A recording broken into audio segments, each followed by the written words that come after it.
Praise lord. యేసుక్రీస్తు నామములో మీకు శుభములు తెలియజేస్తున్నాం. సహజంగా మనం ఏం చేస్తామంటే, వారు మోసం చేశారు, వీరు మోసం చేశారు, వారు ముంచారు, వీరు ముంచారు, వారు సహాయం చేయలేదు, వీరు సహాయం చేయలేదు, నిట్టూపులు ఇడుస్తూ ఉంటాం. అన్నిటికంటే మన హృదయం మోసకరమైనది. అందుకనే ఇర్మీయా గ్రంథం 17 అధ్యాయము 9, 10 వచనం అంటాడు, అన్నిటికంటే హృదయం మోసకరమైనది, అది బహువ్యాధి కలిగినది.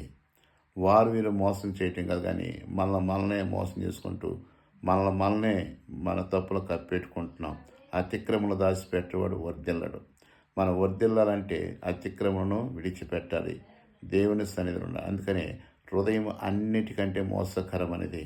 వాడు వీడు ఏదో చేశారని కాదు, కానీ ముందు మన హృదయం ఎలా ఉంది, మన ఆలోచన విధానం ఎలా ఉంది, మన నడవడిక ఎలా ఉంది, మనం పరిశీలన చేసుకోవాలి సహోదరా సహోదరి. అంతేగాని ఇతరుల మీద నిందలేయటం కాదు. మన బతుకు బాగాక, మన మాట తీరు బాగాక, మన ఆలోచనలు బాగాక, మన నడవడిక బాగాక ఇతరులంటే న్యాయమా? ఒక్కసారి మనం పరిశీలన చేసుకుందామా? మన హృదయం ఎలా ఉందో?